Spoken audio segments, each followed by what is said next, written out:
greatest president since FDR is dead. My friend, and what a privilege it has been to call him a friend, President Jimmy Carter, would disagree that he is still the lead story the day after. After all, he might note he was 100 years old. He was in hospice for a year and a half. His own grandson, a reliable reporter on most occasions, said he was in his final days. That was last May 15th. How, Keith, is this a surprise to you? President Carter would say, the Braves letting Freddie Freeman go to the Dodgers should have been a surprise to you.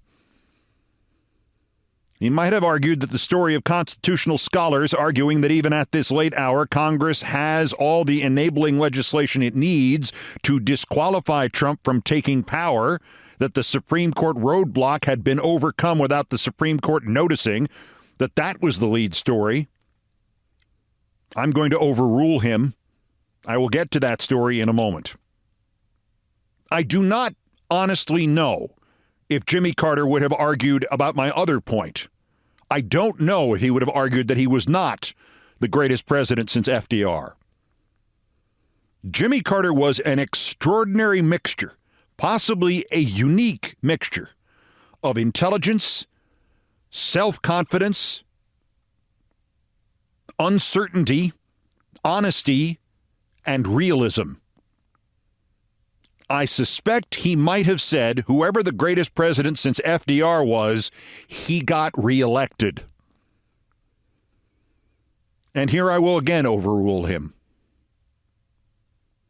The essence of the election of President Carter as an outsider, the governor of Georgia who once went, as the famous story goes, on the show What's My Line, where contestants used to guess what somebody did for a living, and as he was running for president, none of the contestants knew who he was, underscored the fact that the American political system still worked after what Richard Nixon did to it in the late 1960s and early 1970s. In fact, the entirety of the Carter presidency, sometimes successful, sometimes desperately unsuccessful, but always professional, even in dealing with crises in his own family and his own cabinet. Professional, operative, open wherever possible. Restored the premise of American government.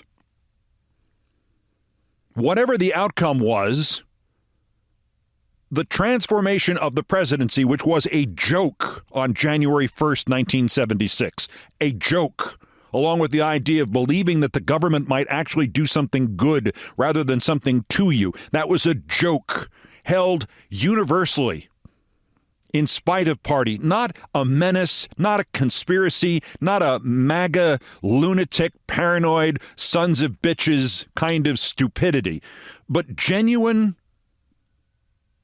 we're done with this attitude. Maybe we should make a new country attitude. Not violent, not retributory. Just after Nixon and Ford, I've had enough of this whole government thing. The man who changed that was Jimmy Carter.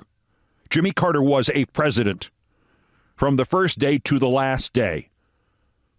And in ways he has yet to be given credit for, restored the concept of American government. And then the guy after him pissed it all away. But look what he did in the Middle East. Midway through his only term, the Camp David Accords. Essentially peace in the Middle East, or at least a stopping of the escalation of the disasters of the Middle East that have been going on uninterrupted for 40 years. Well, 4,040 years. Peace in the Middle East until the terrorists in both of the principal countries undid it, killed their own leaders, assassinated their own directors and presidents. Because, of course, too much peace is bad for the terrorism business, and thus too much peace is bad for the military business. On the second day of Jimmy Carter's administration, he pardoned the Vietnam draft evaders. Spiritually, the next time Trump says something about Jimmy Carter, somebody should smack Trump in the mouth. pardoned those who did not and would not fight in Vietnam, would not subject themselves to the draft. He was a hardliner, President Carter, against Russia, while also reducing nuclear weapons. He gave the Panama Canal back. This is in the news recently because, of course, we did steal the canal from Panama. In fact, we fomented a revolution within Panama to create the entire country and the canal zone. And my source for this is President Theodore Roosevelt, who did it and said, I stole it fair and square. At least reportedly he said that. Others certainly did in his cabinet. Carter fought back against an economy the GOP had sabotaged throughout the 1960s and 70s for the sake of big business. He fought back against the energy crisis, and we may never know to what degree, since the Republicans got involved in the thing that resulted from the energy crisis, the Iran hostage drama. They got involved in that illicitly. We'll never know to what degree the Republicans were involved in the raising first of gas prices and then the gas shortage of 1978 and 1979. Carter was the first to address toxic waste dump sites and the poisoning of the land, the Love Canal idea. He actually drained the swamp. One of the reasons he did not get all the support that he needed to run a competitive race against Ronald Reagan in 1980 was because he'd pissed off all the congressmen and the senators. He would not play Democratic Party politics. He would not take their phone calls. He would not give them the appointments that they wanted. He would not support their boondoggles and their pork barrel options. He actually did what this idiot Trump has been talking about. He actually tried to turn the government back into, a government. He bailed out Chrysler. He bailed out Chrysler and in turn probably bailed out the entirety of the American auto industry in the 70s. And if it had collapsed in the 1970s, the 1980s would have seen another depression. He created the Department of Education. And boy, oh boy, what he should have done was given the Department of Education weapons, nuclear weapons, because the lack of education in this country, which was already becoming apparent by the time the Department of Education was instituted by Jimmy Carter to just set some sort of minimum standards. That decline has now turned into a world in which half of Americans are mortally stupid. And, of course, under dire circumstances in which part of this country, part of the political structure of this country was operating against him. He dealt honorably with the Iran hostage crisis. And it did him in.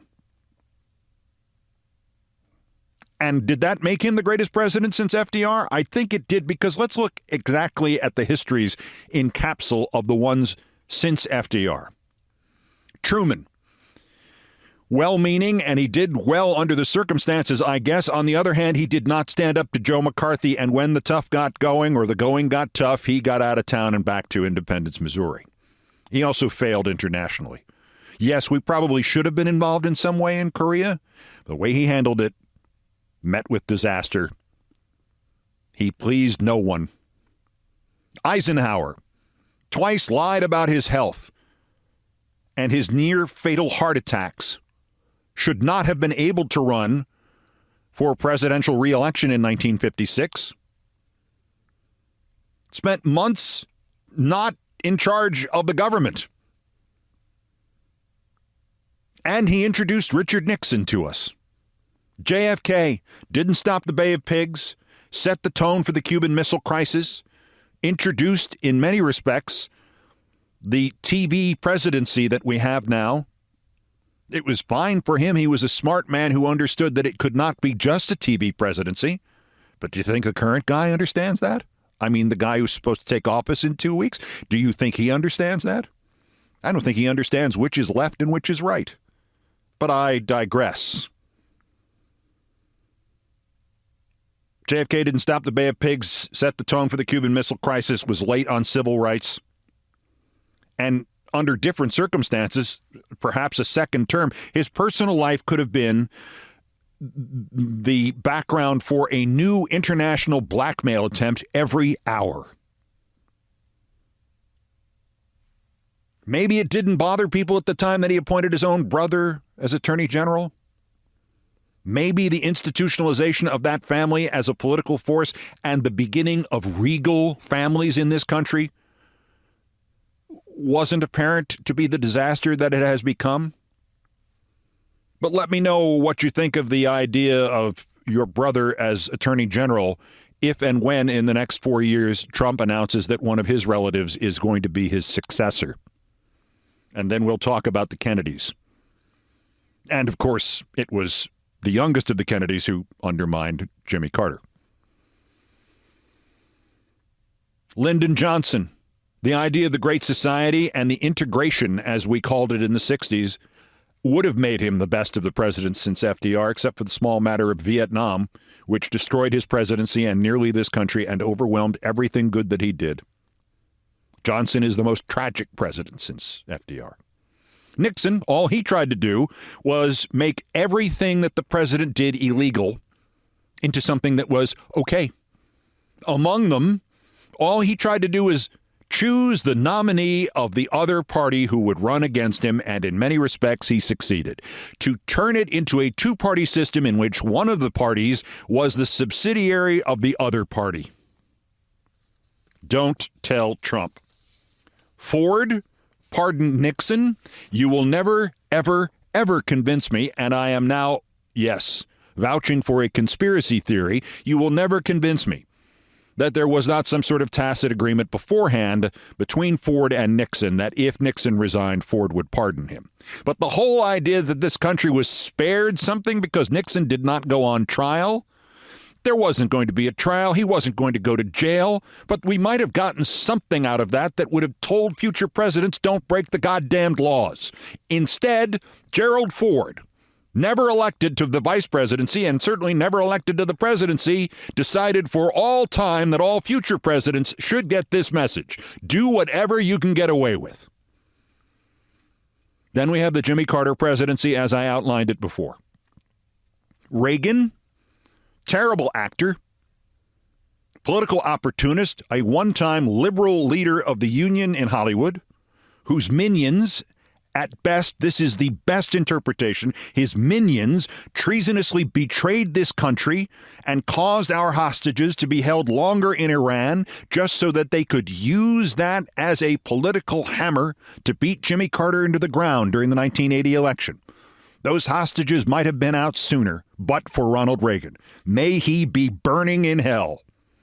I might add as well, Ronald Reagan was mentally unfit for that office no later than 1985. And if he had not been shot in 1981, he would not have been reelected, as we have seen that play out again. Bush 1 was a condescending joke. Clinton, his presidency was fine in terms of most of the things that can go right or go wrong. His personal choices, including the idea that somehow the First Lady should be considered based largely on that as a candidate for the U.S. Senate in, let's see, what state shall we pick? Or that the First Lady should become president? Those turned into furtherances of the disasters previously outlined by the Kennedy presidency. We should not have legacy presidents. Bush 2, if his father was a joke, Bush 2 was a lazy joke who had no interest in America and who mainstreamed torture and the breaking of laws. Obama, I don't think he achieved what he could have achieved. I think the healthcare system is marvelous. I think they will eventually find ways to roll most of it back. So I think Obama's legacy will become he did not prosecute Bush, or at least say, no, you broke the law, your people broke the law, and we are going to do something about it. Another president who defended the rights of presidents. Biden, my friend, never once saw Trump needing to be defeated Not just defeated with principles and uprightness and results and a good place to live, but defeated in that way and then come over here, Mr. Trump and your supporters, and kick them all in the groin. He never saw it. I don't know that he sees it now. Whoever defeats this, if we do defeat it, will have done both of those things. Be an upright citizen, leading an upright presidency or an upright opposition, and also beat the hell out of these people. Jimmy Carter was the best president since FDR. And that he did not get reelected was the beginning of the end. When I realized sometime late in the 1980 campaign that he was going to go down to a big defeat, it was clear what America wanted was a spokesmodel, not a leader. I mean, honest to goodness, we had never before elected somebody solely on the idea that they were, acting like a president. There was no choice there. Out of touch, not mentally fit, wasn't mentally fit when he was mentally fit. A man who advocated cruelty and was a big fan of the 19th century. He thought 1894 was a good year, only unlike Trump, Reagan was virtually there in 1894. And he might have thought he was in 1894. A fake smile instead of principles. A guy who pretended to be perfect as opposed to somebody who acknowledged he was flawed. The 1980 election was the beginning of the end of our democracy. Even Clinton and Obama won on charisma. We reelected him because he was shot. Worked for Trump.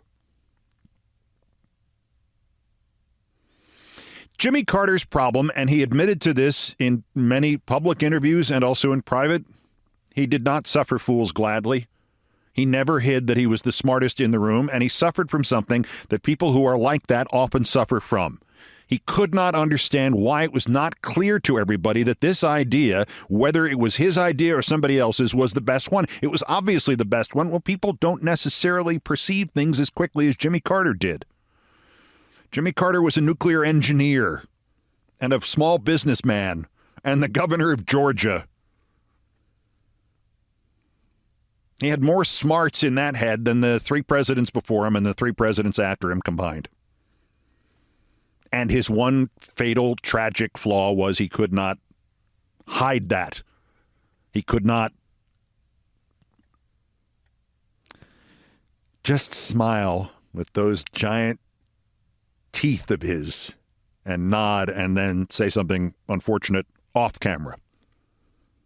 Now, he stood behind everything he did and everything he said. And America, which claims to believe in standing behind everything you say and everything you do, punished him for it. Now, it is interesting that the remaining reasonable people of the other party would agree with this. There is no doubt that Jimmy Carter had the best post-presidency of any president in the nation's history. Now, the competition for this is kind of minimal because very few presidents live for 43 years nearly after their presidencies end. At least many of the early ones did not. His post-presidency, including advocacy for international representative government, a willingness to travel to places I wouldn't even spell correctly, to go and try to make sure the elections were fair, and his willingness to get out a hammer and build somebody a home, underscored who this man was. He was the greatest president since FDR, and we did not reelect him. Because America, and if you have not noticed this since November 5th, is largely made up of stupid people. The Reagan, Bush, Trump people. Now, why I got the privilege of calling him a friend. In 2008, at the Denver Democratic National Convention, the one that nominated Obama, that made that official, I was co-anchoring with Chris Matthews on MSNBC. Yes, I know, I haven't been able to even say the sentence correctly since then, have I? I was co-anchoring with Chris Matthews on MSNBC, and Chris Matthews, when it was announced Jimmy Carter was going to come over to our location near the train station, because, of course, MSNBC's idea of covering the Democratic National Convention was that its co-anchor should never actually be inside the convention. There was just a room with people in it. Who wanted to watch that? So we were set up by the train station, out under a tent. I digress. When it was announced that Jimmy Carter would be coming over to be interviewed by Chris Matthews and I one afternoon during the convention, I was like, oh my God, I'm going to meet a former president, the first one of my adult life. Goodness. Matthews then began to tell stories about Jimmy Carter, his good friend Jimmy Carter. Jimmy Carter, my good friend, I used to work for him, I used to advise him. Sounded like when we used to have reel-to-reel tape, and it would begin to run out at the end, and this thing would speed up, and somebody's voice would just go faster. That was Chris Matthews when he got overexcited, as opposed to the normal level of just slightly overexcited. Well, his good friend, Chris Matthews' good friend Jimmy Carter came over and basically ignored Chris Matthews and said to me off camera, but with Matthews standing next to me, that he watched Countdown every night. Now, my opinion about his presidency was formed before he said that, but it wasn't hurt by the fact that he said this. The thought of such a thing, and I did not tell him that Ted Kennedy also watched Countdown every night. I didn't want to bring that up. But the thought of such a thing was still one of the pinnacles, in fact, where do I go from here moments of my career. It's the president of the United States there. I know he didn't get reelected. He watches my newscast. But then he went on. He said, we watch it. My wife and I watch it with the kids. In fact, several of them usually come over every night at 8 o'clock so we can all watch it together. Now I'm beginning to wonder if I'm getting pranked. If there's the cameras that are around us are in fact rolling, and President Carter has for some reason decided to play a trick on me to see what my reaction is. If I will faint, or if my head will swell to such proportions that it will burst. If, the president goes on to say, we can't all be together, we tend to watch it and talk to each other on the phone during the commercials. That's how much we enjoy your newscast. I have disagreed with many of your conclusions, but never your process. By this point, I had lost the ability to speak. Then he had a little further surprise for me. When it nears 8 o'clock and the phone rings, I know that it's one of my kids or one of my grandkids explaining that they're a little delayed somewhere, so let's hold off. They'll be home in 9 or 10 minutes, so let's just pause. I believe it was still a TiVo at that point, or a DVR. Let's just pause that until we can all watch it simultaneously. Jimmy Carter was not just a fan of Countdown, he was a super fan. And then he said, and the final note to this, and the reason that he has been in my heart since that moment. I had always been fond of him and his presidency and what he stood for and the fact that he might have been our last ultimately principled man in the office. After this, with me gasping for breath inside at least, trying to put up a brave face and saying thank you more than I have any time in my life, President Carter then asked, saying that his wife regretted that she could not be with him for this interview. She had a speaking engagement during the convention, or otherwise she would have been there to meet me.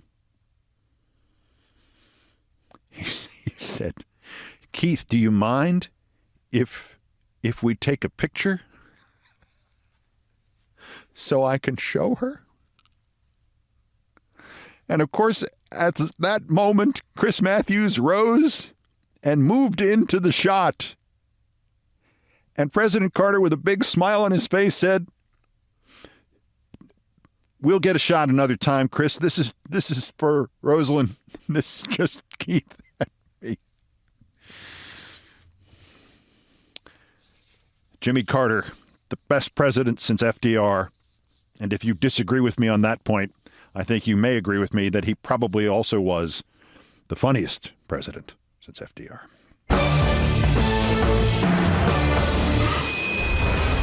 Also of interest here, thank you, Chris, we'll get you next time. Also of interest here in a world that just got at least 1% worse, even though the man who died had not been president for 16,050 days. I was not kidding about that earlier reference, the plea by legal scholars who have written even now that there is a means to at least protest the return of an insurrectionist to an office once held by Jimmy Carter. Might as well just have put a pile of human feces on the chair.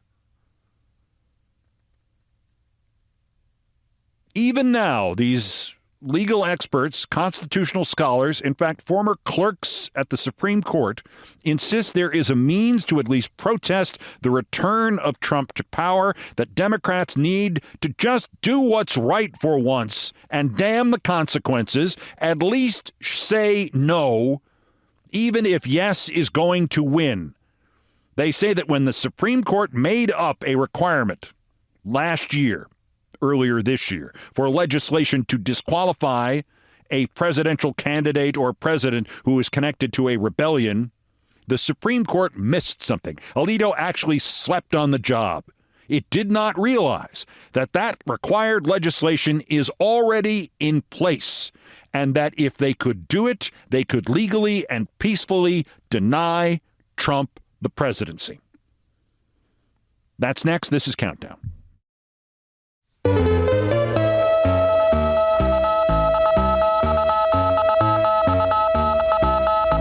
President Carter would have looked at the headlines as Trump continues to threaten wars of aggression to annex Greenland or Mexico or Canada, or maybe it's somewhere else like Mars. I haven't checked in the last hour. Headlines like Musk threatening MAGA and MAGA turning on Ramaswamy. While Biden reportedly thinks he would have beaten Trump, President Carter would have pointed to this story as the most important one.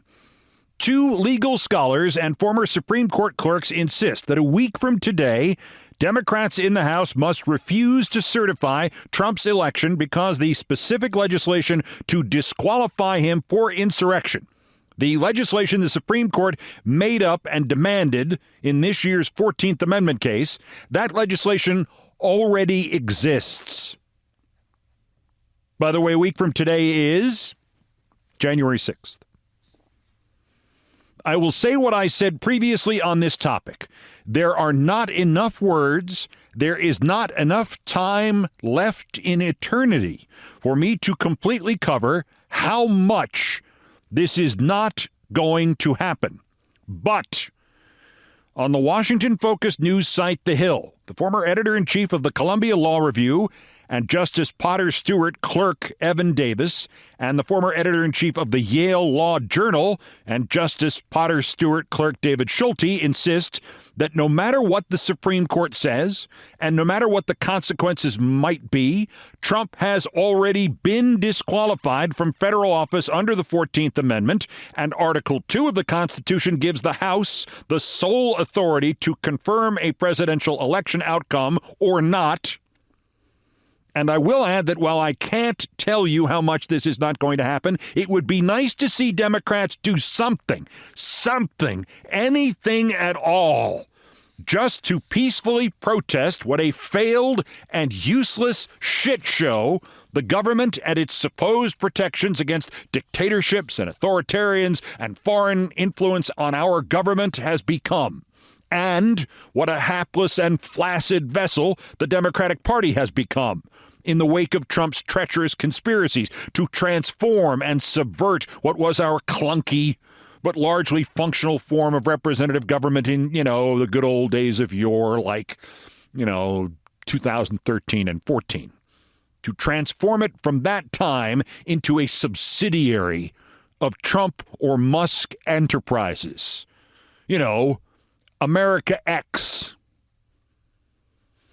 In their piece for The Hill, Davis and Schulte do not put it this way, but God damn it, Democrats, your response to this is as telling and cringing a confirmation of one-party rule as would be any threat from Steve Bannon or any goose honk from Maria Bartiromo. And until this hour, your response to this has been the shrug emoji. Quote, no person shall hold any office, civil or military, under the United States or under any state who, having previously taken an oath to support the Constitution of the United States, shall have engaged in insurrection or rebellion against the same, or given aid or comfort to the enemies thereof. Congress may, by a vote of 2/3 of each house, remove such disability. And what about the Supreme Court's interference in the Constitution last March in the Colorado case, Anderson? You may recall Colorado had thrown Trump off the ballot there because the 14th Amendment says you can't be president if you've engaged in or given aid or comfort to an insurrection or rebellion. Engaged, not that you've been convicted or imprisoned for doing so, engaged. It's automatic. That the Constitution specifically provides a legal requirement not to prove guilt of insurrection and disqualification, but to disprove it, namely that the Congress may waive the insurrection disqualification of anybody, even Trump, by a 2/3 vote, tells you what the founders had in mind and the authors of the amendment. You are guilty until proven innocent. But Sam Alito's all-you-can-eat fascist buffet conveniently made up a requirement that reverses what the Constitution says. Alito's, quote, court, unquote, insists that there must be specific legislation to keep Trump or anybody else off the ballot or out of office, and Messrs. Davis and Schulte say, all right, fine. Guess what? That doesn't happen to be the case, but let's pretend that is the case. There has to be a specific piece of legislation to keep Trump out of office, and they say there already is. To quote them, specific legislation designed for this situation already exists. The Electoral Count Act was first enacted in 1887 and later amended and restated in 2022. That statute provides a detailed mechanism for resolving disputes as to the validity of electoral college votes. The act specifies 2 grounds for objection to an electoral vote: if the electors from a state were not lawfully certified, or if the vote of one or more electors was not regularly given. A vote for a candidate disqualified by the Constitution is plainly in accordance with the normal use of the words "not regularly given." Disqualification for engaging in insurrection is no different from disqualification based on other constitutional requirements, such as age, citizenship from birth, and 14 years residency in the United States. To make an objection under the Count Act requires a petition signed by 20% of the members of each House. If the objection is sustained by majority vote in each House, the vote is not counted, and the number of votes required to be elected is reduced by the number of disqualified votes, unquote. In other words, the legislation that is required is the Count Act. It's the Electoral Count Act of 2022. Once again, not going to happen. The only people in this country who actually believe Trump and MAGA and the Republicans got a mandate 2 months ago and must be obeyed are the craziest of his supporters, and maybe Trump himself, and of course Joe Scarborough, and most PTSD-addled Democratic politicians. Trump is guilty of insurrection and cannot be president, did not work as a campaign slogan this year, so the Democrats are now afraid to say it, let alone act on it, let alone act on it by taking a risk, let alone taking a risk for something that ultimately will be purely symbolic. Oh, no. I'm not standing up for the Constitution or the truth or reality or the future restoration of democracy in this country, because in our next election, somebody will run against me by throwing my objection back in my face and calling me a sore loser. Oh, No, I'm sorry. That was Ted Lieu, the congressman who called those who claim Trump is disqualified from office because of the 2021 insurrection, quote, sore losers. Democratic congressman. Sore losers. Wouldn't want to be sore about the electoral process being overthrown by someone whose first plan is to make it easier for him to then sue you for claiming the electoral process was overthrown. Wouldn't want to stand for something, even in a losing cause. Wouldn't want to put up a protest to protect your preferred form of government when the other guys, with not even 1/1,000,000th of the constitutional validity behind them, decided they needed to protect their preferred form of government and fabricated out of whole cloth the African Prince spam email equivalent of a legal theory of nullifying an election, and to enforce it, they sent a mob to try to kill or take hostage anybody who got in their way while they were at the effing Capitol 4 years ago next Monday. You know, the day the Republicans stuck to the peaceful transfer of power and were not sore losers. The Davis Schulte article was, for what it is worth, the most popular piece at the Hill website. Normally that kind of fact is irrelevant to the public discourse, but since the essence of the piece is, maybe you could do what's right rather than just what you think you can get away with without getting your hands dirty. Maybe you could be just a little aggressive rather than maintaining the new Democratic mantra of they go low, we go high. You'll see the electorate will give us a golf clap and then reward us with landslide victories forever. This distribution of the article suggests that the other way, the way in which Trump's entire existence, what can I get away with, does not produce a Trump resistance predicated on don't say anything about it, Trump is getting away with it. Does not permit a judicial response predicated on how can we disfigure the law and the Constitution so Trump can get away with it. Does not permit a media environment predicated on let's look at our latest polling showing how well Trump is getting away with it. That there is an alternate to this. There is something akin to Henry Labouchere's comment about the imperious, holier-than-thou 19th century British Prime Minister William Gladstone. That while Labouchere did not object to Gladstone's habit of hiding a fifth ace up his sleeve, Labouchere did object to Gladstone's repeated insistence that the fifth ace had been put up his sleeve by Almighty God. That there is a philosophy that we could adopt that says no matter the consequences, somebody, somewhere, at some point has to say, I don't care if you got away with it. You still stole it. That philosophy shall not perish from the earth.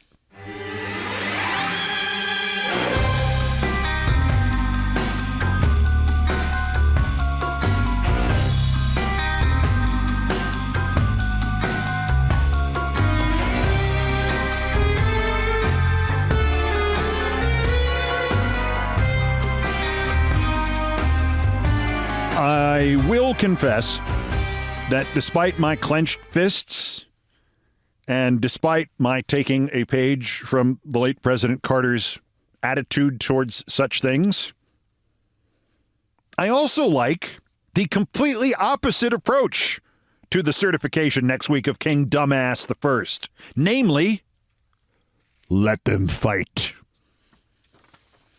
The Democrats, as you know, disappeared just after midnight on November 6th, and the group that has done more damage to MAGA and Trump than even revivified punch-throwing Democrats could even dream of is MAGA and Trump, and Musk, and Ramaswamy.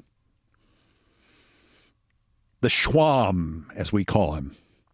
If somehow you missed this, Musk told the nativist, racist, anti-immigrant MAGA base to, quote, take a big step back and, quote, F yourself in the face.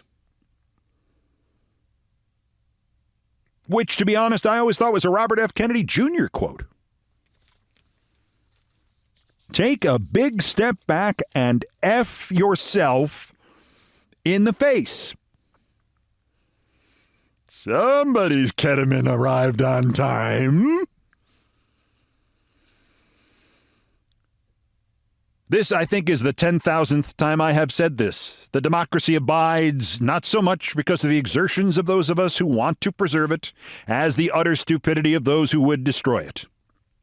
I am not going to try to recap every part of the MAGA Civil War, except to mention the two newest developments, which, like the old developments, each reminds me of exactly the same comedy bit. Dave Chappelle as Clayton Bigsby, the sightless KKK member who had never learned he was black. That's MAGA. That's everybody in MAGA. That's Trump, that's Musk, that's Ramaswamy, that's all of them. The new developments, after spending $44 billion to turn Twitter into an asset for Putin and China and Trump and a haven for Nazis and a place he himself can write, F yourself in the face, in caps. Musk yesterday pleaded, please post a bit more positive, beautiful, or informative content on this platform.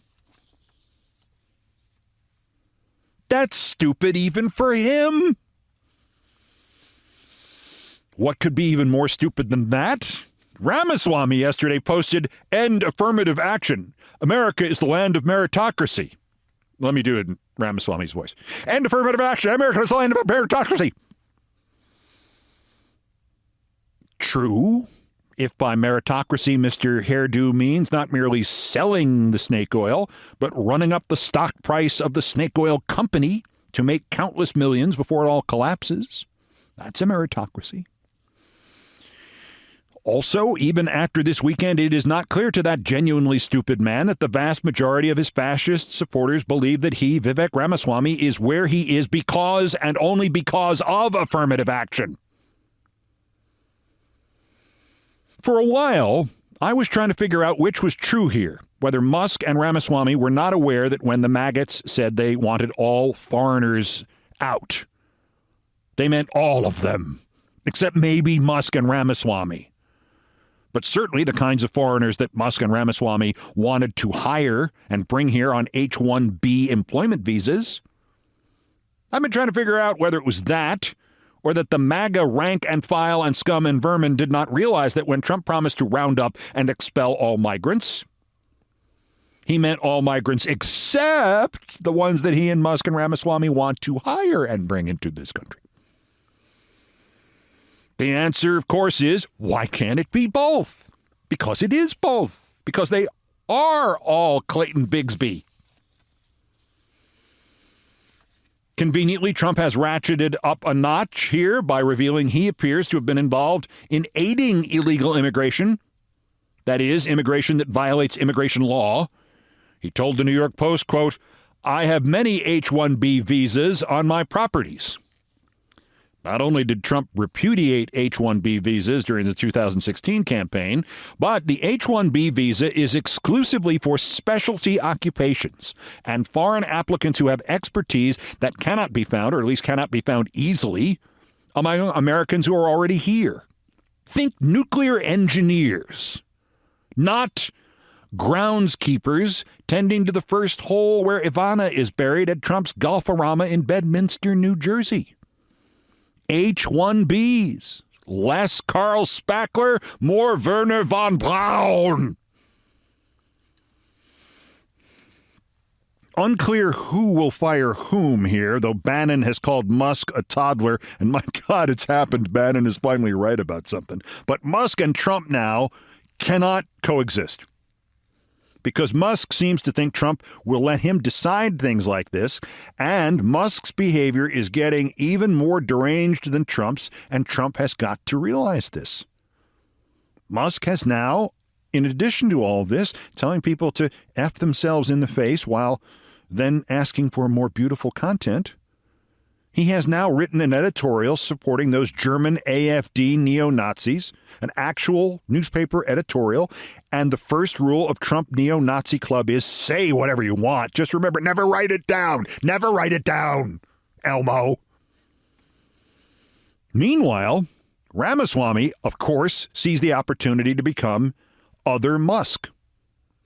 This raises the delightful prospect of what happens to Musk and his influence when he and Trump split or at least distance themselves from one another. I mean, maybe Musk does wind up as Speaker of the House. God knows Mike Johnson is now one vote away from being thrown off the bridge of death. African or European swallow?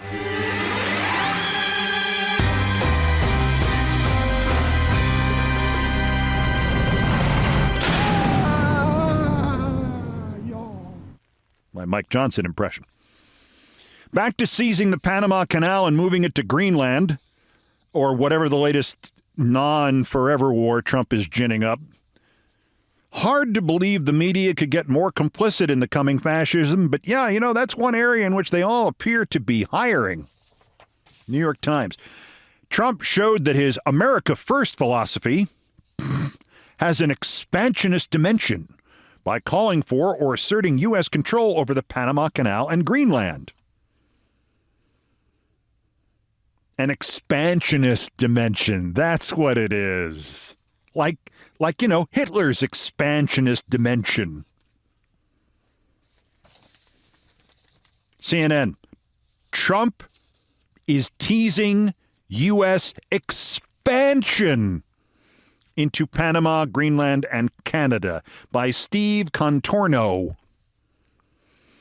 Trump appears to be entertaining an American territorial expansion that, if he's serious, would rival the Louisiana Purchase or the deal that netted Alaska from Russia. Yes, that's exactly what it's like. It's like the Louisiana Purchase, where we sent the French money for Louisiana. And the French said, okay. It's like the purchase of Alaska from Russia. Not like Hitler marching into the Rhineland. It's expansion. Like we were adding 2 teams to our league. What it is it's more media ass-kissing. That's what it is, coming from Shock of Shocks, the fatally compromised CNN, and its new chairman, Scott Jennings. I made that up. Scott Jennings is not the chairman of CNN, but you believed it, didn't you? And while we are on the subject of kissing Trump's ass, I'd like to just say, to hell with Alvin Bragg. Yes, that Alvin Bragg. I repeat, I am completely opposed to the targeted assassinations of anybody, especially in my neighborhood. It's murder, and it should be prosecuted as such, and Alvin Bragg should resign today. Alvin Bragg has added a charge of first-degree murder in furtherance of terrorism. Trump's insurrectionists attacked the capital of the United effing States of America, and none of them has been charged with anything resembling terrorism. And again, not to defend nor encourage nor excuse Luigi Mangione's presumed shooting of Brian Thompson around the corner from my house. But guess when it isn't terrorism? Remember when I said I really hope they didn't do any polling on this murder because part of me was afraid of what it would show? Turns out it should have been all of me that was afraid. NORC, N-O-R-C, the pollsters at the University of Chicago, asked who bears responsibility for the assassination. 8 out of 10 Americans said the assassin. Allegedly, that is Mr. Mangione. 8 out of 10 said he bears a great deal or some responsibility. Can't sneak anything past the American public. 8 out of 10. 7 out of 10, however, said denials of coverage and excessive profits mean the healthcare industry bears at least a moderate amount of responsibility for the death of Brian Thompson. 7 out of 10 is not terrorism. It's a vast majority. And if you are Alvin Bragg and you have decided this is the place to test out the What about the corporations? Won't anybody think about the corporations? Terrorism bonus clause law. You are, knowingly or otherwise, doing it as a sop to Trump and his minions, because this is Trump logic. Try to hang or shoot or beat to death politicians and their husbands who disagree with Trump? Not terrorism. Shoot corporate executives so detached from morality that 7 out of 10 Americans think that to some degree they had it coming? That's terrorism. If you're Trump, or if you're trying to save your own ass and you are Alvin Bragg.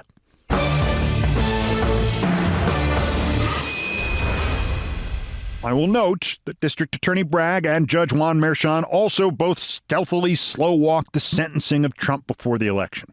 I don't know if it would have made a difference in the election or not, but I think it is pretty clear now that they both were confident it would make a difference in how much vengeance Trump would seek against them. So, to hell with them both. Speaking of which, Worst Persons is next. Spoiler alert, it's Cenk Uygur. This is Countdown with Keith Olbermann.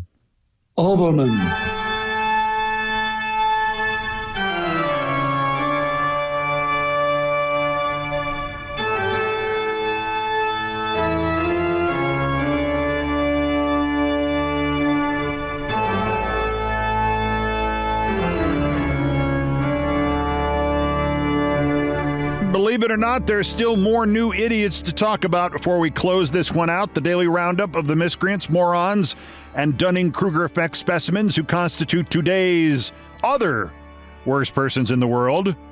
The bronze, worst, 2 unidentified men from Washington State. What did you do for Christmas? How did you spend Christmas Eve? These guys went out looking for Sasquatch. They're not living anymore. Actually, they died in Washington State. They were from Oregon. A 59-year-old and a 37-year-old, unidentified as we recorded this, appear to have died from exposure, according to the Skamania County Sheriff's Office and a Facebook post. From the Associated Press story, the weather and the men's lack of preparedness led the office to draw that conclusion, it said. They went out looking for Sasquatch in a heavily wooded area of the Gifford-Pinchot National Forest. Coincidentally, talking about best presidents and funniest presidents, that would be Gifford-Pinchot was the head of the first Department of Interior under Teddy Roosevelt. So this is 150 miles northeast of Portland, Oregon. A family member reported them missing at around 1 a.m. on Christmas Day after they failed to return from their Christmas Eve outing. They said they were looking for Sasquatch. Apparently, they went out into the woods on Christmas Eve wearing overcoats. I'm inferring that from the story. I don't know that it was overcoats. It might have been sweaters. 60 volunteer search and rescue personnel helped in the 3-day search. Canine teams, drone teams, ground teams, infrared technology to search from the air. Because we let people like this out in public. Let's go find Sasquatch. Now you're dead. Is Sasquatch there? And we have all the pious, oh, what a tragedy. They went looking for Sasquatch. The runner-up, Marianne Williamson. I don't know her attitude about Sasquatch, but I wouldn't be a bit surprised. She is running for chairman of the Democratic National Committee because this is not enough of a hell for us. What fresh hell is this? It's one in which Marianne Williamson wants to be the chair of the Democratic National Committee.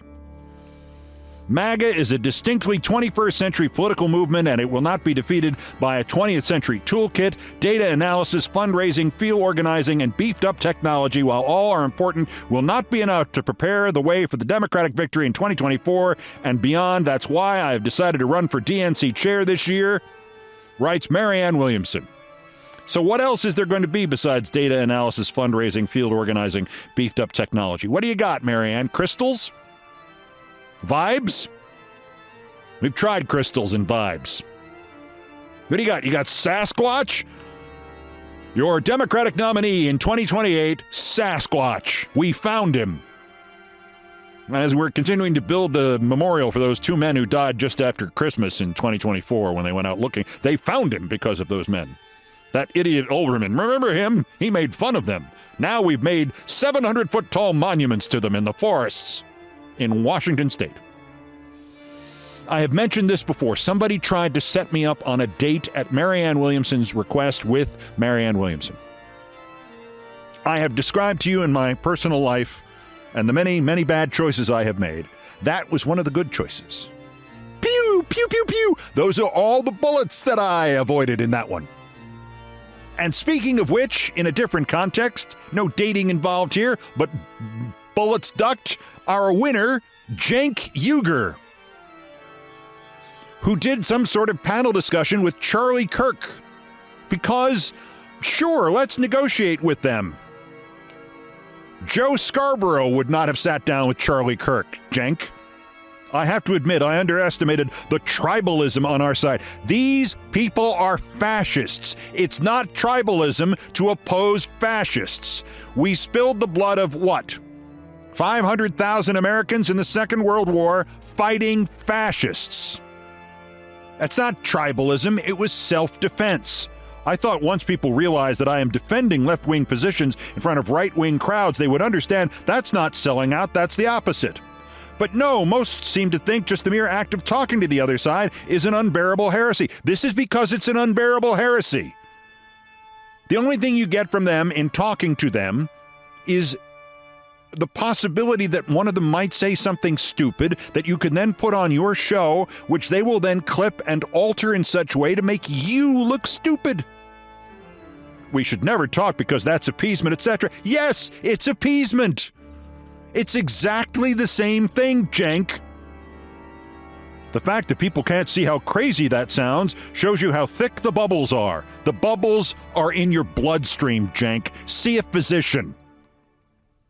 On and on and on, this rationalization for Cenk Uygur, who has taken every political position available for the last 20 years, loudly and with absolute certainty, and bashed everybody who disagreed with him, is now telling us that the key to this is to exchange ideas with Charlie Kirk. Let me explain briefly Cenk Uygur at MSNBC. I think we had him on once, and I listened to him and realized that what he was talking about and what had actually happened were not the same things. I said, we don't put him on again. Somebody at MSNBC, I believe it was Phil Griffin, hired him as a guest host or invited him in as a contributor. And I remember him hanging around my office, waiting for me to come out so he could meet me. And I was literally in that position of having to leave to go to the bathroom. And I held it in. Later, at Current TV, where I tried to hire first Rachel Maddow, well, okay, it was an idea. As I said to her, look, at least, said to her through her agent who had been my agent, at least you'll get more money out of it from NBC. Little did I know. And when that didn't work out, I had an idea for a show at 9 o'clock, an extension of Countdown with Chris Hayes and Gene Robinson. Those are the people I wanted to hire. The guy that Al Gore's business partner, Joel Hyatt, hired was Cenk Uygur. When Cenk Uygur was hired, I gathered my staff together and I said, I think they spent all the money on me. This, if you guys want to start looking for other work, I will not hold it against you. I will write you all letters of reference. I think, I said to them in whenever that was, July of 2011, I think we have 8 to 12 months, but I'm not sure. They got rid of me at, I believe, 8 months from that point. And if there's any further information about Cenk Uygur you need to know, a lot of people are paying attention to Cenk right now. He's having a moment. And then a reposting of that. I have to admit, I underestimated the tribalism on our side. A lot of people are paying attention to Cenk right now. He's having a moment. Signed, former Congressman Matt Gaetz. showing an interest in something other than a 17-year-old girl for the first time in months. Cenk, when Matt Gaetz is on your side, you're on your way out. He's not having a moment. What he's having is an episode. Uyghur, today's other worst person in the world.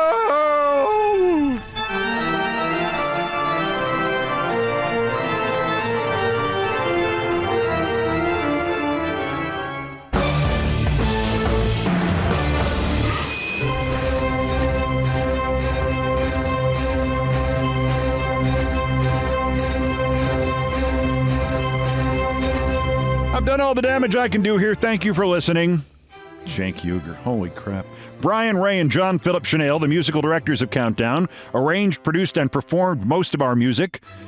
I never ascertained, by the way, whether or not Current TV paid Cenk Uyghur or it was the other way around. Brian and John Philip Chanel arranged, produced, and performed most of our music. Mr. Chanel on orchestration and keyboards, Mr. Ray on guitars, bass, and drums. It was produced by TKO Brothers. Our satirical and pithy musical comments are by the best baseball stadium organist ever, Nancy Faust. The sports music is the Olbermann theme from ESPN2, written by Mitch Warren Davis, courtesy ESPN Inc. Other music arranged and performed by the group No Horns Allowed. My announcer today was my friend Larry David doing his impression of the late announcer at Yankee Stadium, Bob Shepard. Everything else was, as ever, my fault. That's Countdown for today. Just 1,483 days until the scheduled end of the lame duck presidency of Trump. Probably. The next scheduled countdown will be next Monday, because it's New Year's. As always, bulletins as the news warrants. Till next time, I'm Keith Olbermann. Good morning, good afternoon, good night, good luck, and Happy New Year.